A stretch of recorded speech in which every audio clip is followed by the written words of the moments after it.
Double L होता है ना कोलिजन।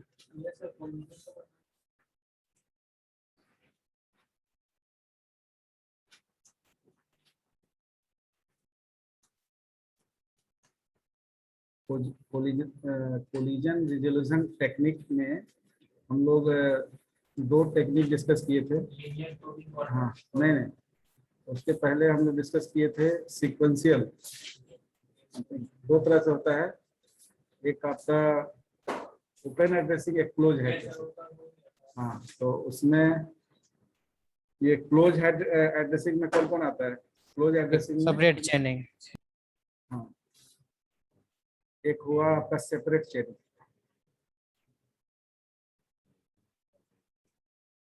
और एक हो गया आपका इसके अंदर यानी सेपरेट चेनिंग के अलावा एक सेपरेट चेनिंग क्या हो गया? ओपन एड्रेसिंग और close addressing. Close sir. There is linear probing, quadratic और double hashing. This comes under, इसमें क्या है आपका लीनियर प्रोबिंग, क्वाड्रेटिक प्रोबिंग और डबल हैशिंग में। लीनियर प्रोबिंग हम लोग देखे जिसमें प्रोब आपका जनरेट हो रहा है इंडेक्स के बेसिस पर, तो यस सर। इसको हम लोग ऑलरेडी डिस्कस कर चुके हैं, जिसमें प्राइमरी फंक्शन के रूप में आपका एच यानी कि के मॉड एम यूज होता है और उसमें इंडेक्स ऐड होता जाता है। हाँ तो इसके लिए हम लोग जो की है, ये की actually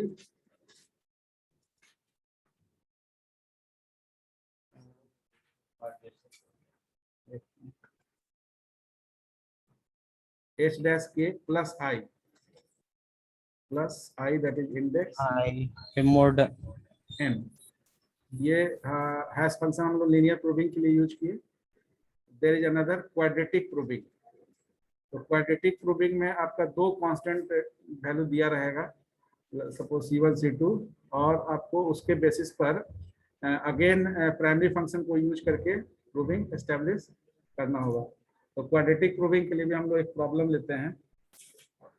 just note down the problem first. Consider the, देखिए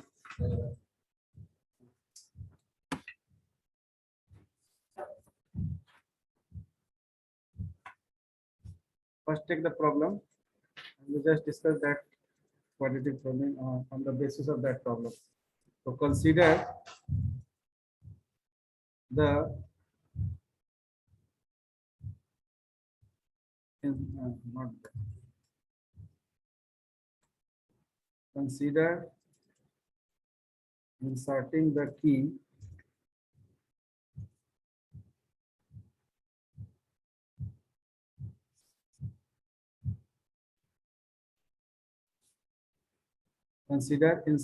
key with 76, 26, 37, 59, 21, 65, 88 into a hash table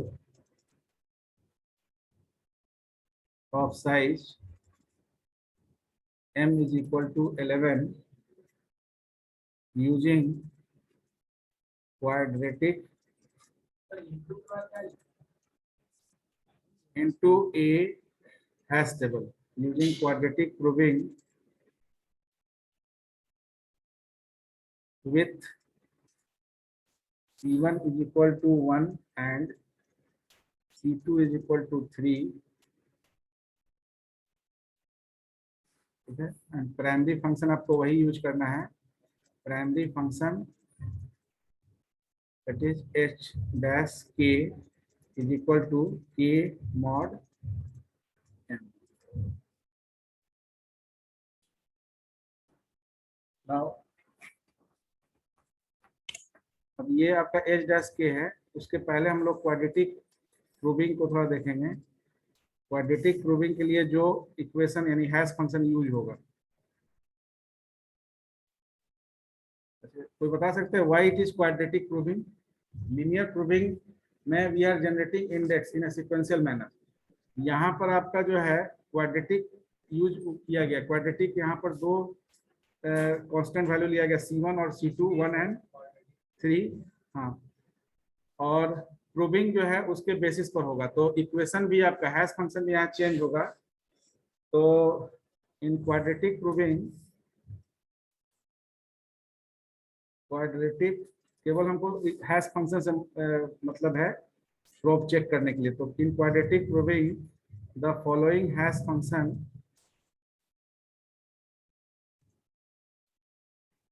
following hash function is used. The hash function is HKI. So K is the key, I is the particular index value, is equal to H dash K, that is the primary function, H dash K plus C1I plus C2I square, okay, mod m।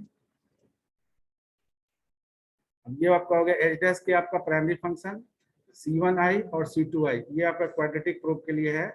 हर बार आपको ये C1 C2 को I और I का square ये multiply करके mod उसको, हाँ, C1 के साथ I है, C2 के साथ I स्क्वायर है। तो ये आपका हैश फंक्शन है जिसको क्वाड्रेटिक प्रूविंग में यूज किया जाएगा। C1 C2 का वैल्यू आपको दिया रहेगा क्वेश्चन में, यानी कि यहाँ पर जैसे C1 का वैल्यू 1 और C2 का वैल्यू 3 दिया गया है।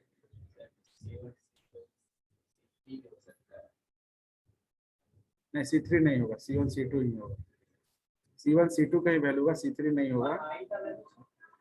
I का वैल्यू इंडेक्स, I का वैल्यू 0 से स्टार्ट होकर 10 तक जाएगा इस केस में, क्योंकि M का वैल्यू 11 है। तो हाँ, तो यहाँ पर आपका क्या क्या चीज दिया हुआ है, यहाँ पर आपका दिया हुआ है M। M आपका क्या है? M is the size of the hash table, यानी कि हैश टेबल का साइज यहाँ 11 दिया हुआ है। K आपका की है, हैश की है, ठीक है। And what is C1 and C2?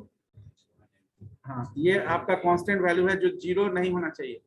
C1 C2 का वैल्यू कभी भी 0 नहीं होना चाहिए। तो C1 and C2 is constant, ठीक है ना, and C1 and C2 not equal to 0। C1 और C2 का वैल्यू 0 के बराबर नहीं होना चाहिए। तो C1 C2 का वैल्यू दिया रहेगा, साइज आपका दिया रहेगा, और टोटल की जिसको आपको एलोकेट करना है वो भी दिया रहेगा, यानी कि 76 के। तो K का वैल्यू आपका वेरी करेगा हर बार। जब 76 एलोकेट हो जाएगा 26, तो जैसे हम लोग लीनियर प्रूविंग में पहले इनिशियल हैश टेबल का पोजीशन देखे कि इनिशियली आपका हैश टेबल फ्री है, और चूंकि 11 है तो टोटल आपका इंडेक्सिंग 0 से लेकर 10 तक का जनरेट होगा।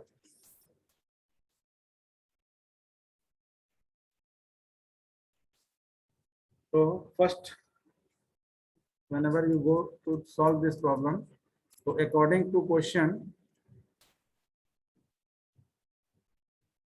according to the question, we have HKI is equal to K mod M plus C1I plus C2I square mod M। ये आपका HK, ये फंक्शन आपका क्वाड्रेटिक प्रूविंग के लिए यूज होगा। तो अब यहाँ वैल्यू बैठा दीजिए, तो ये कितना हो गया? K mod M, K का वैल्यू कितना है? K का वैल्यू अभी कांस्टेंट रहेगा, K mod M plus C1 का वैल्यू कितना है? 1 है, इसका मतलब ये I हो जाएगा, और C2 का वैल्यू 3 दिया हुआ है, यानी कि 3I स्क्वायर हो जाएगा मॉड M। अब K का वैल्यू जैसे जैसे बदलेगा 76, 26, उसके हिसाब से ये आपका प्राइमरी फंक्शन से आपका ये जनरेट होगा। I का वैल्यू 0 से स्टार्ट होगा और ये हाँ 10 तक जाएगा। तो इनिशियली आपका जो एरे है, इनकी जो हैश टेबल है, इसमें टोटल 1 2 3 4 6 7 8 9 10 11। तो ये हो गया आपका 0 1 2 3, टोटल साइज 11 है। 0 से हुआ तो 10 तक जाएगा। इनिशियली ये खाली है कंप्लीट।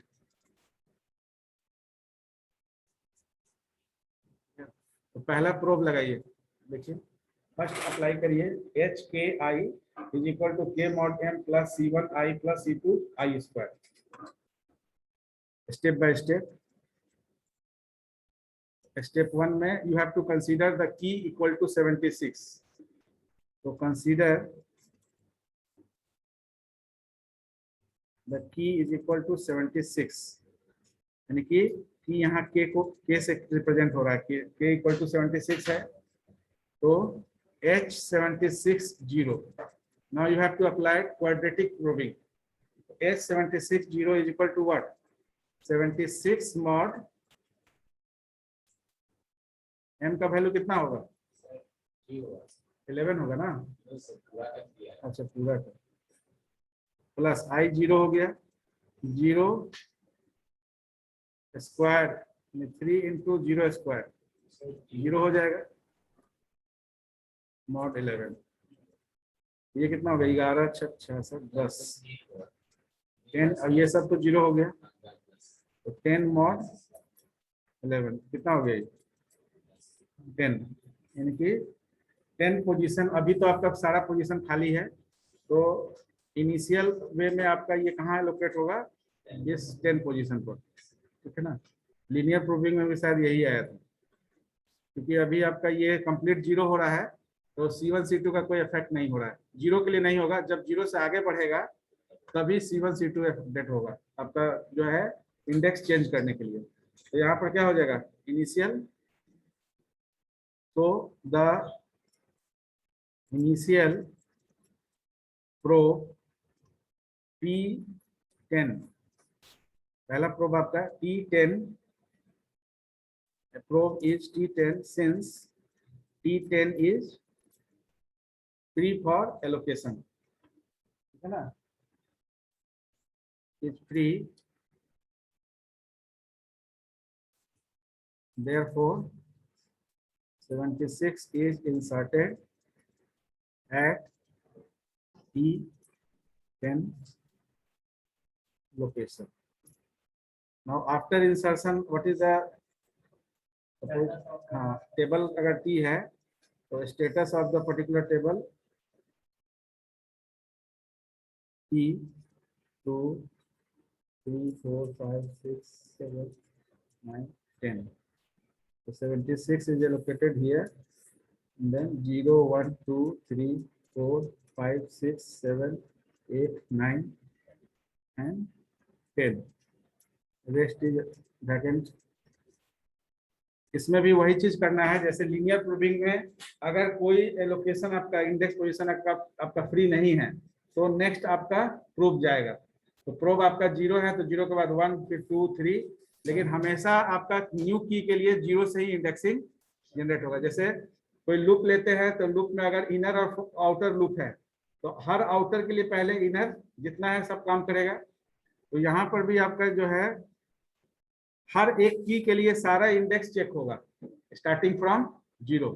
अगर 0 को यूज करने से ही उसका पर्टिकुलर प्रोब से ही आपका इनिशियल प्रोब फाइनल हो जाता है, तो वहां लोकेट कर देगा, नहीं तो 0 को फिर आगे बढ़ाएंगे 1 2 3, इस तरह से आगे जैसे लीनियर प्रोबिंग किए थे। मेन यहाँ रोल प्ले कर रहा है आपका ये क्वाड्रेटिक जो आपका प्रोबिंग में ये हैश फंक्शन। तो ये हैश फंक्शन आपको कंसर्न में रखना है। C1 C2 का वैल्यू आपके पास होना चाहिए जो प्रॉब्लम दिया हुआ है। तो नेक्स्ट स्टेप में क्या करेंगे? Step 2, you have to consider now the next second key. Consider the key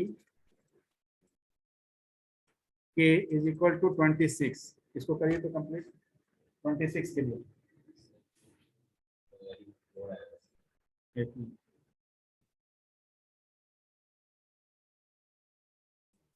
तो H 26 0, तो 26 mod 11 plus 0 plus 3 into 0 square, ये पूरा का मॉड 11, ये कितना हो गया? 11 दूनी 22, 4, 4 मॉड 11 इज इक्वल टू, ये सब तो जीरो हो गया।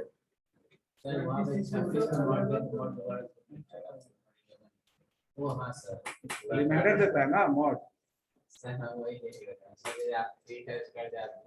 नहीं, ये 26 मॉड 11 है, तो 11 दूना 22, रिमाइंडर 4 होगा ना, तो 4 और ये मॉड 11, ये सब तो जीरो हो गया, तो 11 4 आएगा।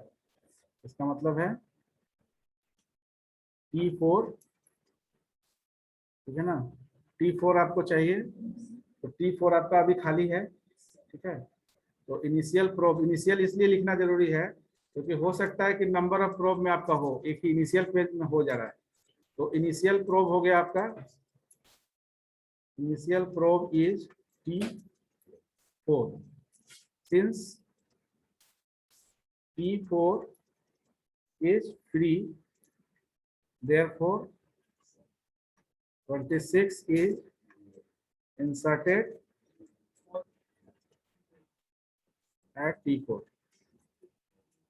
ठीक है ना।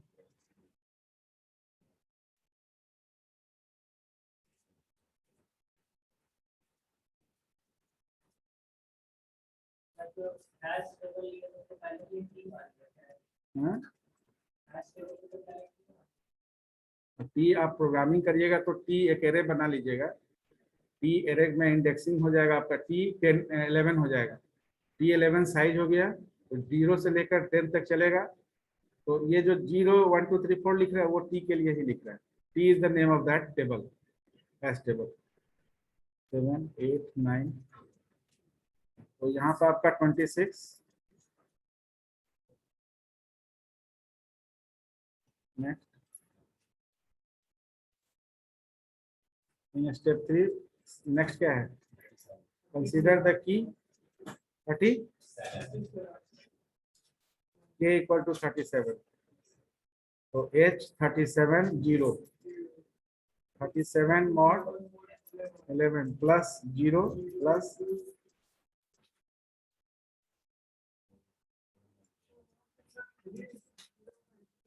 हाँ, वो हैश फंक्शन आपका है क्वाड्रेटिक प्रूविंग के लिए, ये हैश फंक्शन क्वाड्रेटिक प्रूविंग के लिए फिक्स है, उसको चेंज नहीं करना है। तो 0 से जब आगे यानी इनिशियल प्रोब से नहीं चलेगा तो सेकेंडरी प्रोब में जाएंगे, तो फर्स्ट प्रोब से नहीं हुआ तो सेकेंडरी में 0 के बाद 1, तो 1 वहां पर 1 0 को रिप्लेस करेगा 1, 1 से नहीं होगा तो फिर 2, इस तरह से जैसे लीनियर प्रूविंग में था वैसे ही आगे बढ़ेंगे। हाँ, तो ये कितना हो गया, अगेन अब इसी में आ गया 4 मॉड 11, दैट मीन्स 4। तो इनिशियल प्रोब क्या हो गया, इनिशियल प्रोब इज T4। अब since T4 is not free, since T4 is not free for allocation, क्या बोले, हाँ तो पैराफ्रेजिंग आप कैसे भी कर सकते हैं, है ना, not full, not free, not fit for allocation, कुछ भी यूज कर सकते हैं। तो यहाँ पर आपका अब जो 37 है इसके लिए क्या करना पड़ेगा, हाँ, तो T4 इज ऑक्युपाइड, T4 जो इनिशियल प्रोब है T4 इज ऑक्युपाइड, ये लिख सकते हैं it is not free to allocate the new. तो नेक्स्ट आपका क्या हो जाएगा, हाँ, तो H37 1, तो just check next probe check करिए, H37 1,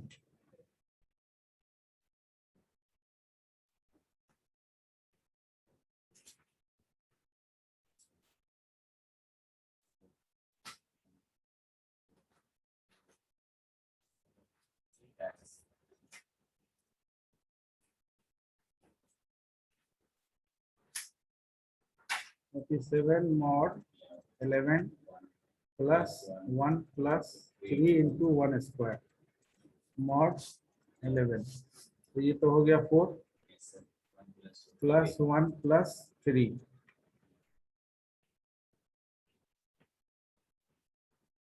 हो गया 8 mod 11 इज इक्वल टू 8। हाँ 8। तो सिंस हो जाएगा ना 8 T8 पर, तो सिंस T8, हाँ डायरेक्ट कर लेगा, since T8 is free, therefore 37 is inserted at T8, T8 ना।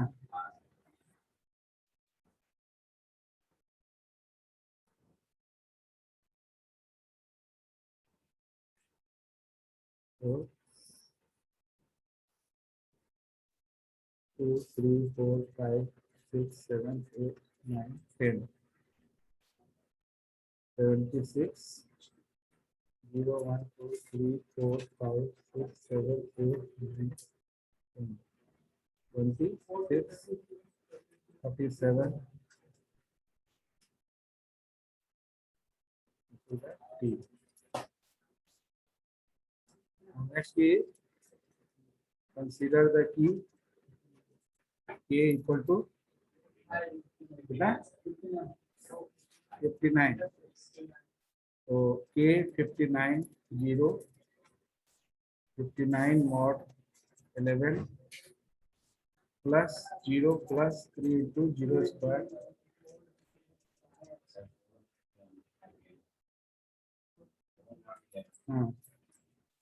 that is 4। So initial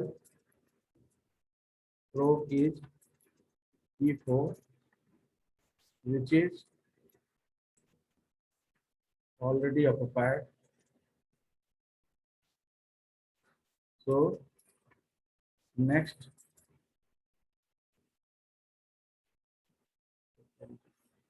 next probe, next probe is computed as, next probe is computed as K 59 1, 59 mod 11 plus 1 plus 1 square mod 11,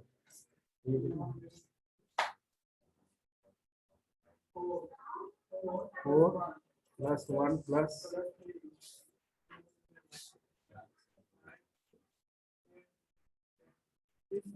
फिर 8 हो गया। तो again T8 is not free for allocation. So next probe is computed as K 59 2. So 59 mod 11 plus 2 plus 3 into 2 square, 4 plus 2 plus 12,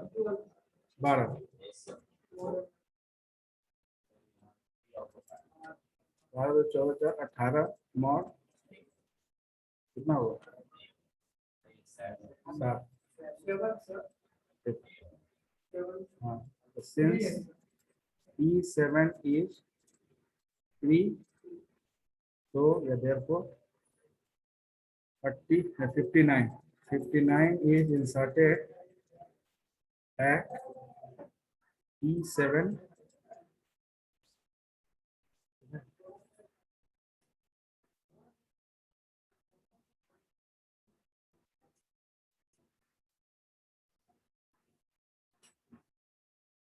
एक दो तीन चार पाँच छः 8 9 10।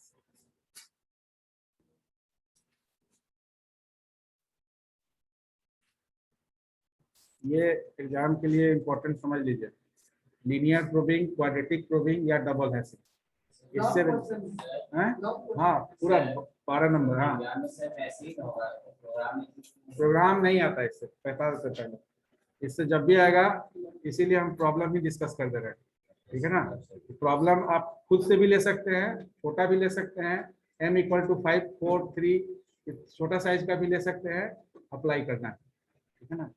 मिनिमम 5 से कम नहीं लीजिएगा, 5 कम से कम। तो ये हो गया आपका 76, ये हो गया 26, ये हो गया 37, ये हो गया 59। स्टेप कितना है, 5 या 6?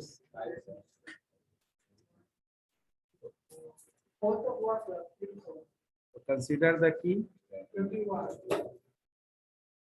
k equal to 21, k 21 0, तो 21 mod प्लस 0 प्लस ये 10 mod 11, तो 10 ऑलरेडी है, तो since E10 is not free, therefore next probe, बोला पता चले गर्मी लग रहा है, सब एसी बंद है जी, बैठे हुए आप लोग, गर्मी का है, एसी ऑन कीजिए। नेक्स्ट प्रोब इज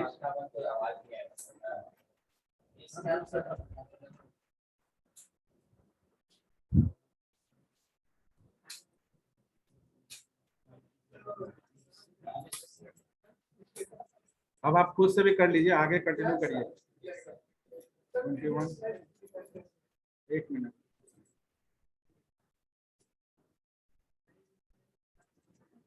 इसको हम शेयर कर देंगे। ये हो गया आपका 10 + 1 + 3 mod 11, 3 is free. Oh, since T3 is free, therefore 21 is inserted T3.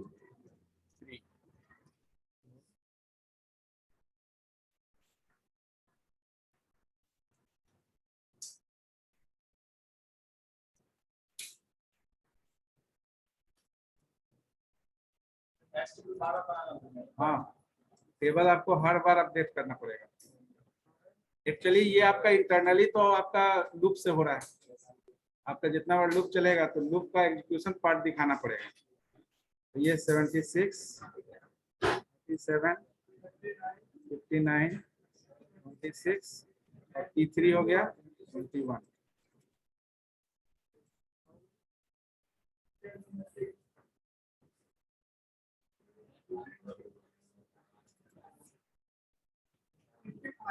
इसको बंद करिए दरवाजा।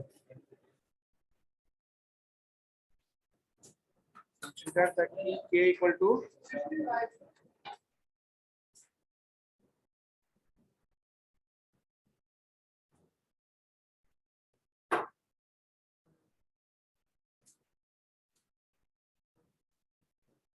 ये कितना हो गया, 11 25 10, 10 mod 11, 10 mod 11 इक्वल टू, 10 तो ऑलरेडी ऑक्युपाई है, सिंस T10, हाँ बोलिए कैसे, 11 × 5 = 65 होता है जी, हैं 11 का टेबल तो सबको याद रहता है, 10 11 ये सब। Since T10 is not free, so next probe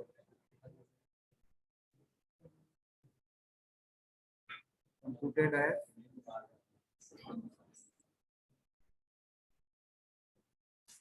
तो अब ये आपका K65 1, 65 mod, यही आप लोग गलती करिएगा, ठीक है ना।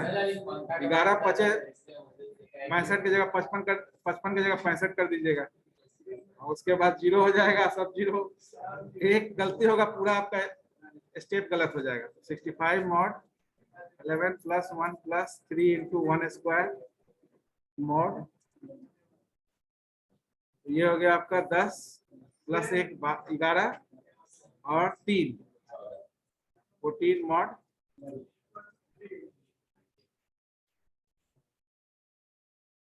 T3 is also not 3. So next probe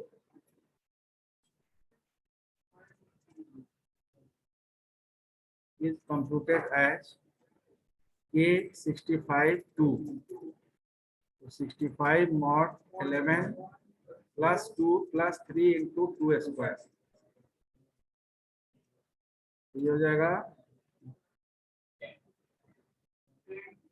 10 plus 2 plus 12 12 क्या किया 12 12 24 11 दूनी 22 2 since T2 is free therefore 65 है ना। ये भी ध्यान रखिएगा, ये कभी कभी यहाँ से लिख देता है। 24 मॉडल 11 है ना, तो यहाँ भी 24 को इंसर्ट कर दीजिए। 65 is inserted at T position भी लिख सकते हैं।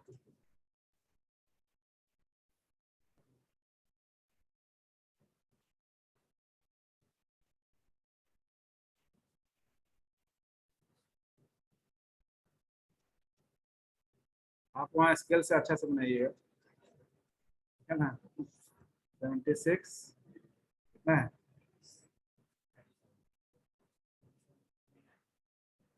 26 है।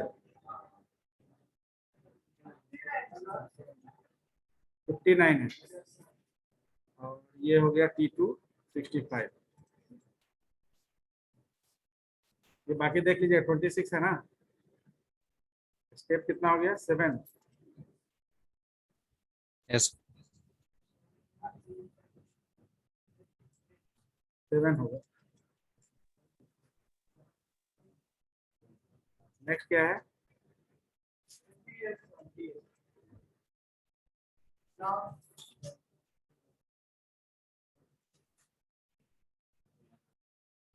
तो एक ही बार में हो जाएगा, लेकिन एक ही बार में काम नहीं होगा।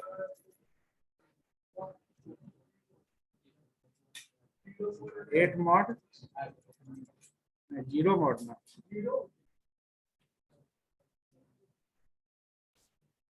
हाँ 88 है तो 8 और 0 0 मॉड 11 इक्वल टू 11।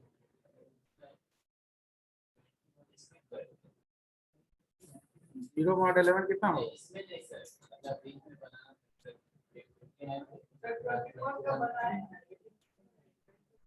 छूट गया होगा।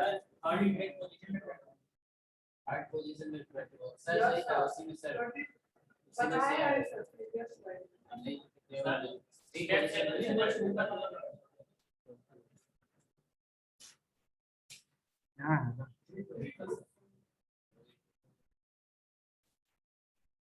ये क्या हो गया? 88 है ना।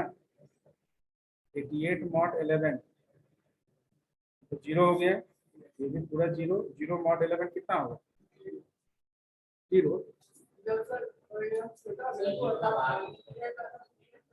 हाँ मॉड क्या रिटर्न करता है?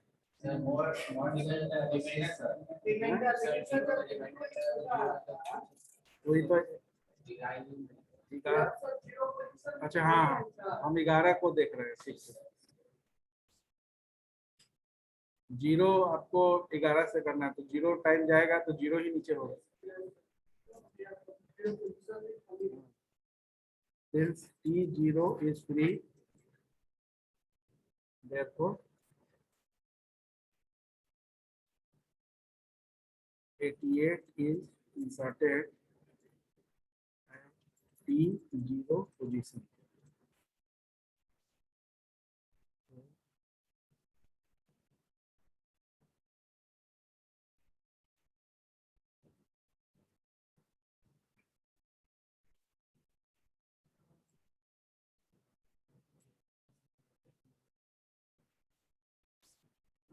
26, 27, 59, 26, 21,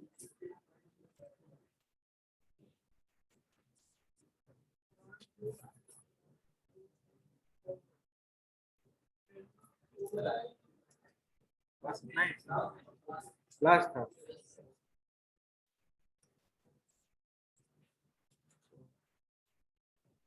इससे रिलेटेड एक क्वेश्चन लिख लीजिए। अब इस क्वेश्चन में लीनियर और क्वाड्रेटिक दोनों प्रूविंग करना है। अब प्रैक्टिस के लिए दे रहे हैं, सब चीज लाना ही नहीं होता, हम केवल सीक्वेंस दे रहे हैं। 73 आपको सीक्वेंस दे रहे हैं, साइज दे रहे हैं, है ना। 10 सीक्वेंस है, 10, 22 नहीं, 31, 4, 15, 17, 59 वही दे रहे हैं क्या जी? लास्ट में 88 है, ठीक है। ये सीक्वेंस है आपका। m का वैल्यू 11 है, m का वैल्यू दिया हुआ है, और C1 इज इक्वल टू 1 है and C2 is equal to 2 है।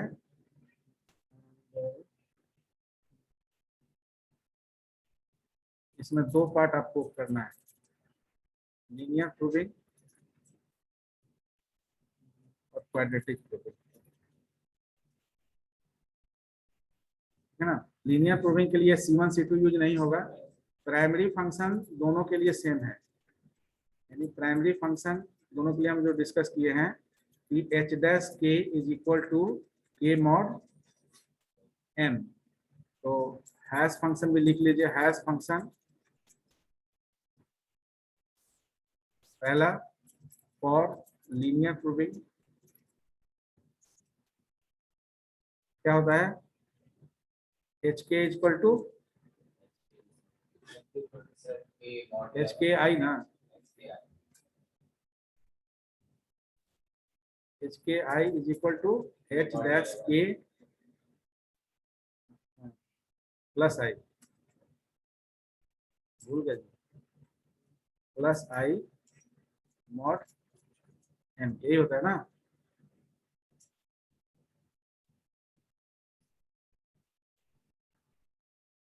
और फॉर क्वाड्रेटिक